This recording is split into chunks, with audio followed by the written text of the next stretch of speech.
আমাদের কানের তিনটি অংশ যথা বহিকর্ণ, মধ্যকর্ণ ও অন্তঃকর্ণ। একমাত্র বহিকর্ণকেই বাইরে থেকে দেখা যায়। বহিকর্ণ শব্দ তরঙ্গকে ঘনীভূত করে অডিটরি ক্যানালে প্রবেশ করায়।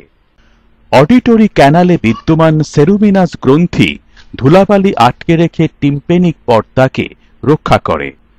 বহিকর্ণ ও মধ্যকর্ণের সংযোগস্থলে অবস্থিত টিম্পেনিক পর্দা শব্দের আঘাতে কাঁপে।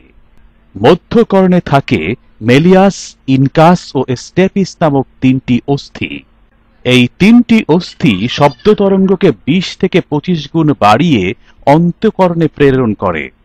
মধ্যকর্ণ ও গলার সাথে লাগানো ইউস্টিশিয়ান নালী বাইরের সাথে বায়ুচাপের ভারসাম্য রক্ষা করে। অন্তঃকর্ণের দুটি অংশ যথা ভারসাম্য নিয়ন্ত্রণ অঙ্গ ও শ্রবণ অঙ্গ। ভারসাম্য নিয়ন্ত্রণ অঙ্গ সেমি সার্কুলার ক্যানাল তিনটি অর্ধবৃত্তাকার নালী নিয়ে গঠিত। শ্রবণ অঙ্গ কক্লিয়া একটি প্যাঁচানো নালী যার মধ্যে থাকে অর্গান অব কর্টি।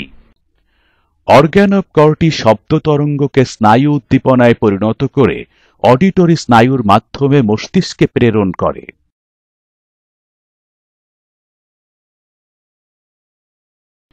শব্দ তরঙ্গ বহিকর্ণ দ্বারা গৃহীত হয়ে অডিটরি ক্যানাল, টিম্পেনিক পর্দা ও মধ্যকর্ণ হয়ে অন্তঃকর্ণে প্রবেশ করে। অন্তঃকর্ণ শব্দ তরঙ্গকে স্নায়ু উদ্দীপনায় পরিণত করে অডিটরি স্নায়ুর মাধ্যমে আমাদের মস্তিষ্কে প্রেরণ করে, ফলে আমরা শুনতে পাই।